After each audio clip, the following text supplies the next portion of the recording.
Good morning and welcome to another episode of the Panther Review for the 18-19 school year. Once again, we'll be taking an in-depth look at Knightstown athletics. Each episode will highlight a specific Panther or Lady Panther sports team, and today's focus will be the boys tennis team. On today's show, we will be talking with head coach Steve Dalton. We will also have student-athlete tennis members AJ Dalton and Ethan Yoder. First on today's show is Coach Dalton. Coach, thanks for joining us. Thank you. Much like we do with most coaches, I want to kind of get your background versus right into the season. I'd like to start the show off with a little bit about game of tennis and how the interactions of that work. Can you give us a little bit of background about yourself, kind of before becoming head tennis coach?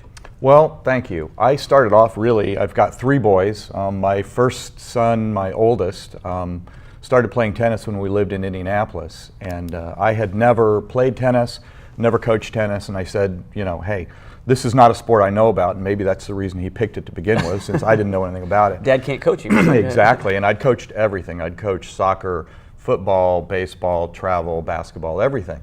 So he started playing tennis. Eventually my wife picked up the sport. We had two more younger sons at the time. They picked up, and eventually we became a tennis family. So other than your oldest picking up tennis, what attracted you to tennis? I mean, was it just him playing, or was it something that caught your eye? Well, it really started with him. He was the genesis for the family starting to do that. We've now done travel vacations playing tennis. I like it from a perspective as really there's two sports, and I always tell my players this, that there's two sports that are offered through the high school that you can play for your entire life.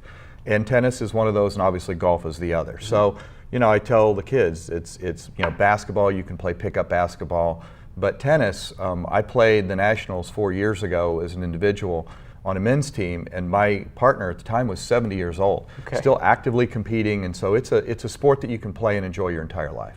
You mentioned kind of tennis is one of those sports that you can play your entire life, but there's also two other parts to tennis. It's a team sport, yet an individual sport. Speaking the high school level, and I don't know about the what you were mentioning with the Nationals, but what benefits or drawbacks can that have where it's split into two?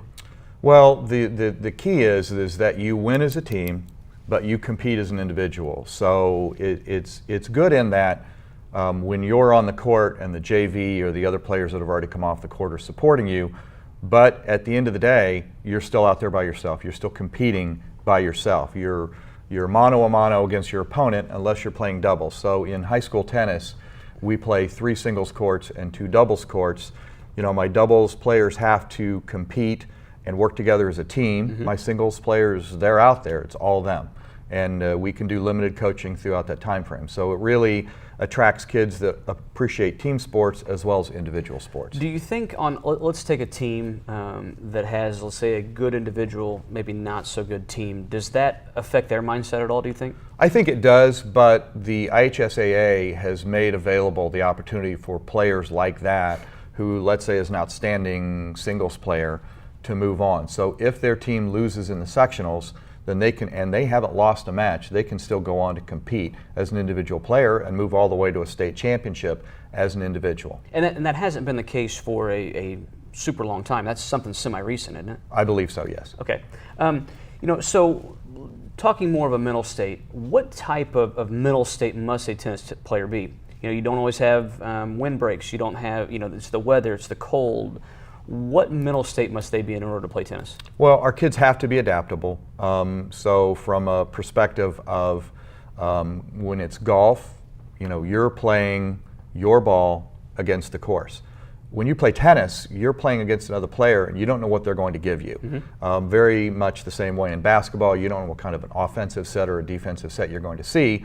So it's challenging in that you don't know how the other player is going to present. You could be playing a lefty, you could be playing a kid that hits a lot of topspin, hits a flat ball. So our kids always have to be adaptable, and we try and prepare them to be as adaptable as possible.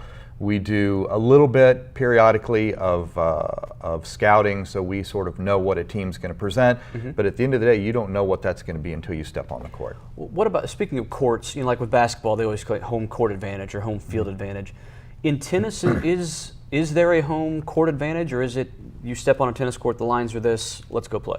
I really think that we have an advantage when we're at our court. Number one, Knightstown has a complex of fields. The baseball field is right behind us. We have the football field right behind us. So you always have students come in, they support the team. That's always an advantage. That's where we practice, and that's where we're most comfortable. What do you enjoy, now that you've kind of been in the tennis coaching sector for a while, what do you enjoy most about coaching tennis, the sport itself? Number one, there's the physical approach as well as the mental approach to the game.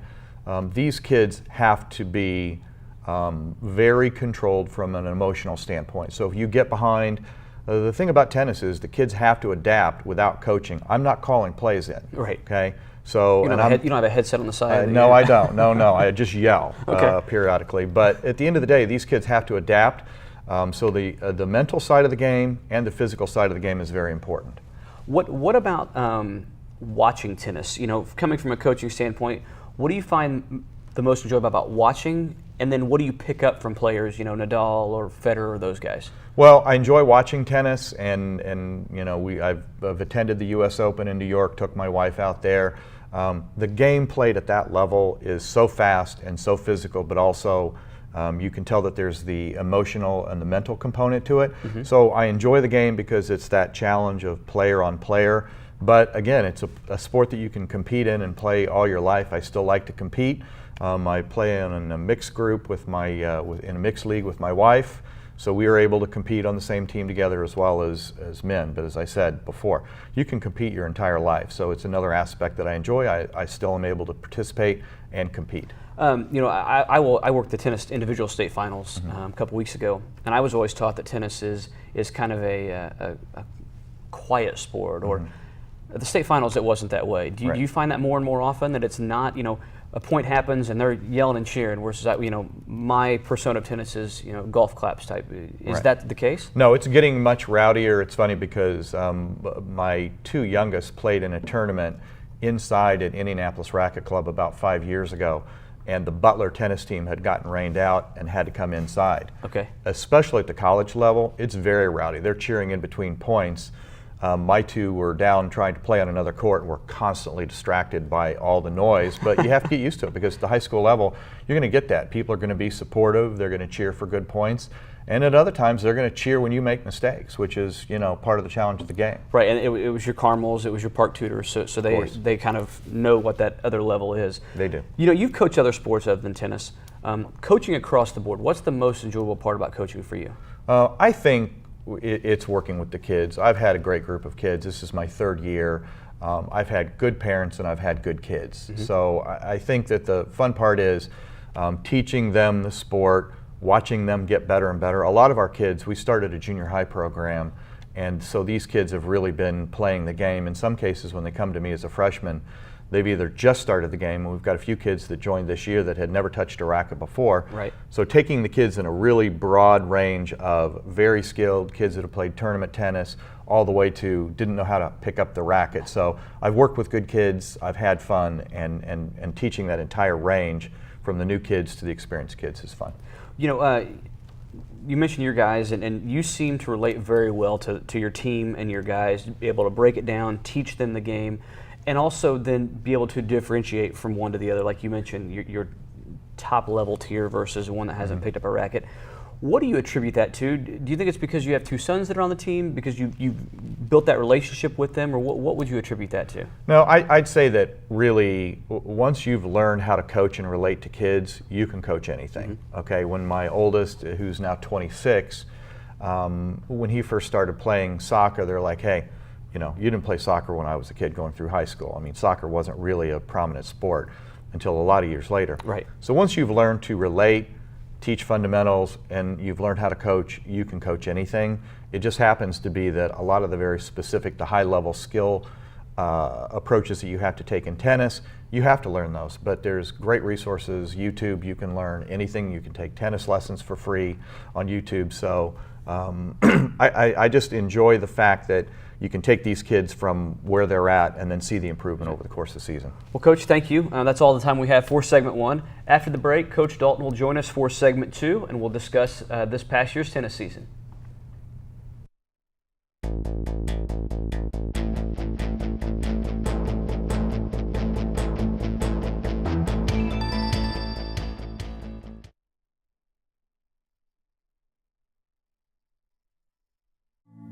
A family farm with a family that does more than farm. A community-owned telecom that connected everything and everyone with high bandwidth fiber optic.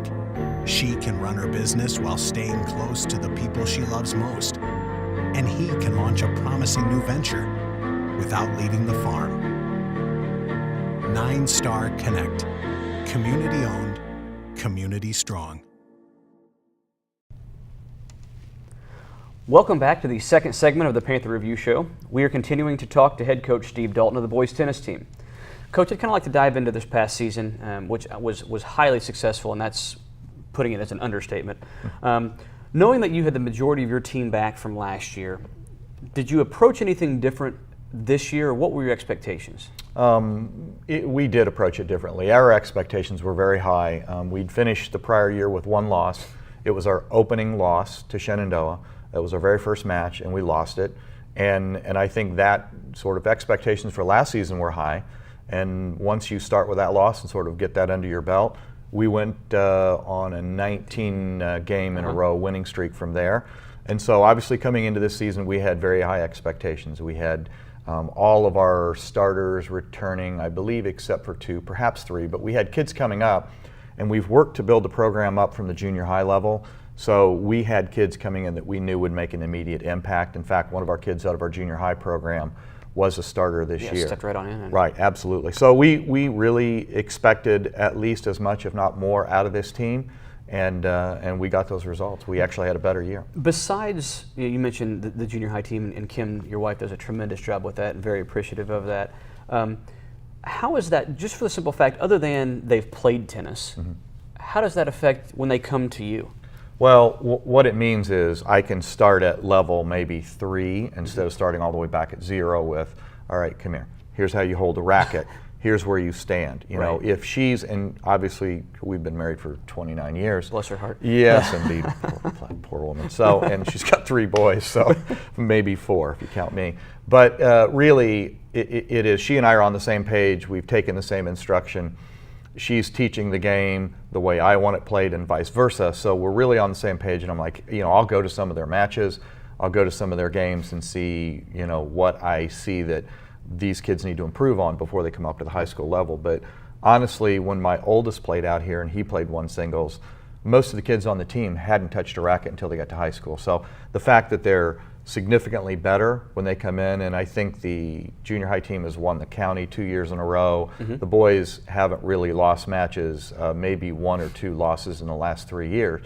They come to us ready to go, and that's a huge advantage for us. Well, you know, you mentioned when your oldest came out here, nobody touched a racket. I was on the tennis team in high school for sectional. I ran cross country, if that tells you anything. Right. Here's a racket. Right. Hit a ball of the net, and we'll put you on the roster. Right. You know, you mentioned 19 in a row last year, undefeated this year, absolutely tremendous.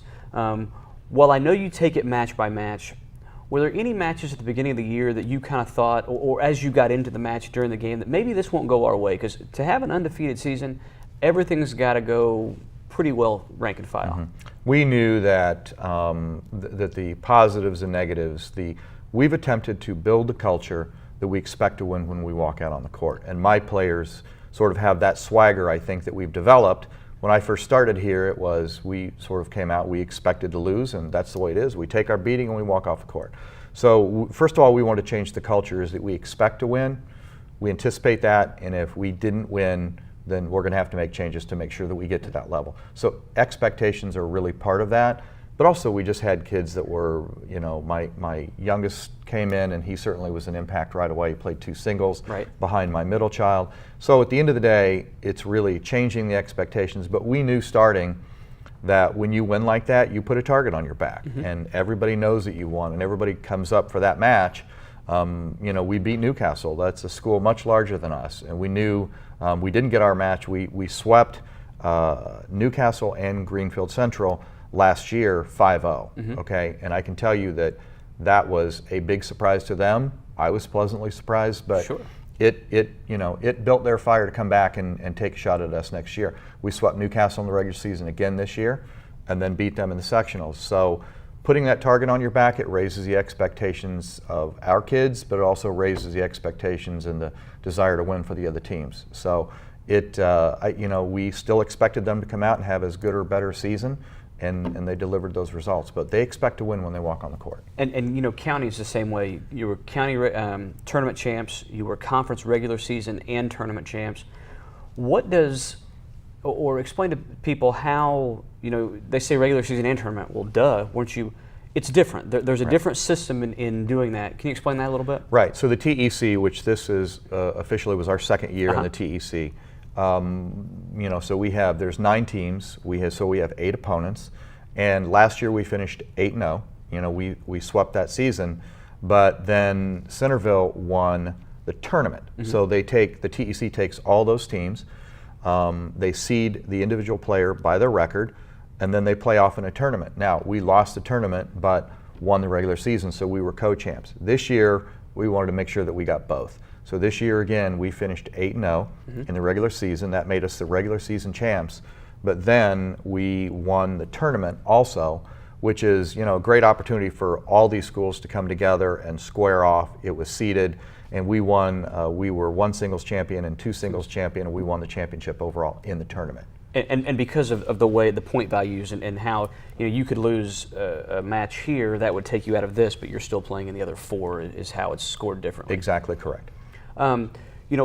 Going in the sectional, you mentioned that you had kind of the target on your back because you were the team to beat. How did you guys kind of rise up and come away with the first sectional title since 1992? Well, last year, the end of the 2017 season was a sectional we expected to win, and it was a bitter disappointment for our kids. Newcastle, to their credit, won courts that they hadn't won before and really surprised us, and I think maybe we walked in potentially overconfident. Okay. So we wanted to make sure that didn't happen this year. And this team faced a lot of challenges in matches that they won 3-2, but that culture of winning is so strong that I think our kids, they surprised me again and again. We had a match in Hagerstown that came down to 1 court. We had courts in Centerville that came down to the very last match. And at the end of the day, these kids just kept finding a way to win. And I think when you expect to win like that, that confidence, it doesn't go away. It doesn't break easily. So they just kept winning and finding ways to win. Might be the last question we have. Looking back on the year, what was you take, once again, undefeated, sectional champ, conference champ, county champ. What is the most enjoyable aspect of the 18-19 season? I would say it's not just based strictly on the results. It was working with these kids. It was taking kids who, as a freshman, before I got here, I think they won 3 or 4 matches. And again, we finally are reaping the rewards of some of the kids that learned tennis at an early age. So that's not all coaching. That's really building these kids up and getting them ready. But at the end of the day, watching kids who used to step on the court and expect to lose to walking onto the court with an absolute belief that they're going to win, and it's just a great group of kids. I mean, they're fun. The bus rides are enjoyable. I take a portable speaker. We listen to music. It's just, it's a fun group of kids, and I think working with those kids has been the most fun. Well, Coach, I appreciate everything you did this year, and congratulations on the great success. Appreciate you being here, and that's all the time we have for segment 2. When we come back for the 3rd segment, we will have tennis teammates A.J. Dalton and Ethan Yoder on.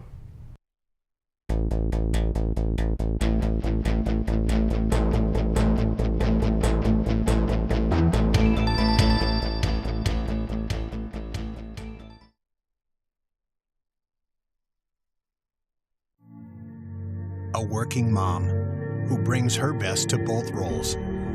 A community-owned telecom that connects her home with high-bandwidth fiber optic. Mom can work from home with fast, reliable connectivity and be there when the kids come home. When everyone logs on, the internet connections stay fast and the family stays connected. 9-Star Connect. Community-owned. Community strong. Welcome back to the Panther Review. We are now talking with 2 members of the tennis team, A.J. Dalton and Ethan Yoder. Guys, thanks for joining us. And I love the Halloween costumes today. Oh, very scary. Thank you. You really worked hard. You did. I'm not sure what you're supposed to be yet, but it went well. Yeah. Let's start from the beginning of the season. We talked with your dad, Coach Dalton, a little bit ago. Not many people know what go into the preparation for tennis because, let's be honest, it doesn't get the notoriety of some of the bigger sports. But what do you do in the off season or preseason to help get ready for the season itself? I think with this season, we had a lot of high expectations from last season. So we came into the summer with a lot more workouts, with a lot more time spent outside, grinding, and it's really paid off during the year. Yeah, I think, like people like Ethan and Alex, they went out and played tennis during the summer, like even if it wasn't for a workout. And I also think the workouts really helped because we just had a lot more than last year, so it really helped us practice. So when you talk workout, is it you two, let's take you two for example, is it just volleying over the net? Is it playing a full game? Is it doing a specific drill? What do you guys look forward to most in your preseason workouts? A lot of time, I would go out there and practice a lot of serves and then play a full game. And that's what, basically if I just went out there by myself and it wasn't a school workout, that's a lot of time, that's what I would do. Okay, AJ, how about Right, you? I think the best way to practice tennis is just playing it. Like, I don't think that you're gonna get that much better by doing sprints or anything. You just have to hit just so many balls to get good at the game. I mean, it's almost like let's take a basketball or a baseball, the repetition. I mean, so when you guys, throw the ball in the air for a serve, you got to know where it's going to go, right? The top of your serve is when you try to hit it. Is that a mental, physical aspect? What do you guys? Is it like another sport? Let me rephrase this. Is it like another sport to where, like a free throw, you practice, you know what you're going to do? Is tennis the same way? Well, with the free throw, you don't have to worry about wind and the weather, and so I would say it's a little bit more difficult, even though it doesn't get the that's great, appreciation. Yeah. But Yeah, I think for the serve, the serve is such a repetition thing. Like, I've probably done it at least, probably above 2,000 times. Probably more than that. But it's like when I throw it up there, I know it could land in my hand, and I've done it so much that it's just become repetition for me, and I don't even have to think about it. Okay, you throw the ball up, and it gets to wherever you want to hit it. It doesn't happen. You got to swing at it, or is it like just ignore it. I just let it drop. I catch it and refrow it. Yeah. Okay, so it's almost like an audible or Yeah. a duo. Okay, good to know. Yeah. Anytime I played tennis, it was always it went in the net or over the fence. There was no in between Right, there. right. Could you guys walk us through how you prepare yourself for a tennis match? How do you begin each match? What mindset do you take? What do you go through there? Well, I truly believe that everybody has their own preparation. Okay. Like, I believe me and AJ's are very different. My preparation is drinking a Red Bull Okay. and going straight into the match, just not wanting to warm up. I got my Red Bull. I got this. Get the hype up. I got the and you're energy. ready. I'm ready to play my match. Okay. Yeah, and mine is definitely not like most people would do. I go into Speedway, get a pizza and a Mountain Dew. Okay. And I drink it before the match. And all I'm saying is, the one match that I didn't do that, I lost it. So I'm never gonna do that again. And also for the warm up before the match, I really need to get that warm up in, because even if it didn't make that much of a difference, I would still be thinking about it during the match, like how much better would I be playing if I actually did warm up. So when you warm up with, of course, let's say we're at a home match and you two are warming up, just kind of messing around to start with, then the person you're playing gets there and you warm up against them too, right? Mm-hmm. Is that friendly, or does it get a little chippy at times? Depends how they do it. I mean, I read my opponent, and if they're being crappy, I'll be crappy back. But if they're being nice, then obviously I'm going to be nice back. I'm not going to be mean to someone who's perfectly nice. Okay. Yeah, I think for tennis, you just got to kill them with kindness with that, because, I don't know, it just kind of makes you look bad if you go back at them. No offense, Ethan, but Whatever to get in their head. yeah, whatever. But I think most of the time, unless the person's just going out of their way to be like that, I think the warm-up's normally nice. We mentioned earlier, you very successful, really 2-year run here with the tennis program, and so when you prepare or when you're going to play against somebody, how do you shift in match? Like Coach Dalton mentioned that one player might play it flat and you don't know that. How do you shift in match to adjust to what they're doing? Sometimes, people are always going to play different, and if that takes you losing the first 2 games to realize that, then that's just what it is, and you're going to have to learn from that. I probably lost the first 2 games in 50% of my matches, because I'm slower when I'm learning how to play them, and then I can just get it down and I can crush them. Okay, so you're kind of toying and playing to see what they're going to do.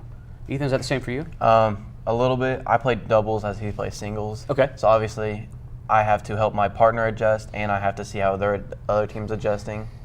So it can be a little difficult at times, but I believe that this year we did a pretty good job on adjusting during the match. I would definitely say with the record and the highlights, that's not far from the truth at all. Right. What was the best part, or what highlight most sticks out in each of your minds about this season? For me, it's got to be the county tournament. I mean, we're out there all day from like 8 o'clock in the morning, and then it's 1 o'clock, and everything's coming down to this. And this year is pretty close, and I was the last match, and it went into a third set tiebreak. It was like a 2.5 hour long match. I'm exhausted, and my dad comes up to me and he's like, well, because we get a 10-minute break for the tiebreak, so okay. I was taking my break. My dad comes up to me and he's like, I'm like, how's it looking? He said, if you win, we win, and if you lose, we lose. So no pressure. So no pressure. Yeah. Yeah, but fortunately I was able to go out there and win the match for our team. So AJ, how about you? Highlight in your mind? Or AJ, Ethan, sorry. It's okay. Mine's not a big, outstanding moment like that, but it's just the fact that me and AJ walked in here freshman year, just me and him, and we gathered. I mean, we have a pretty good friend group that we've kind of grown up with each other through high school. Yeah. And we got most of them to play tennis, and just all of us going to each game together, having a lot of fun. It was one of the most fun years I've had. You know, looking back, what advice would you give to somebody who maybe they're wanting to start junior high, or a freshman they're thinking about playing tennis? What advice would each one of you give them so that they would play tennis? I would definitely tell them to just keep at it. If they're not good right away, nobody is. I mean, I walked on 8th grade year. I wasn't that good, but I lasted and I kept going. Right, and I think my advice for starting players is that, like Ethan said, you're always going to be bad when you first start. And I was probably bad for at least 4 years, which is probably more than most people. But tennis is it's a fine motor sport, and the only way you're going to get better is you just have to keep playing. And you just have to keep being bad until you can learn how to win. And once again, repetition. Well, you guys, learn how to lose. And sure, and gracefully, not John McEnroe style. Right. Well, guys, thank you for being on the show today. Appreciate it. Now we can go have the real fun part and go eat some pizza. That's right. But that's all the time we have for today on the Panther Review. I'd like to thank all of our guests on today's show, Coach Dalton, Ethan, and AJ. Don't forget to continually check out the athletic website, which is www.knightstownathletics.com, and the athletic Twitter page at @CAB_athletics, along with our new Instagram, CAB_athletics. More importantly, don't forget to come out and support the student athletes striving to be their best. Again, thank you to 9-Star Communications and everyone at Greenfield Central High School. This has been the Panther Review on 9-Star Channel 9. Until next time.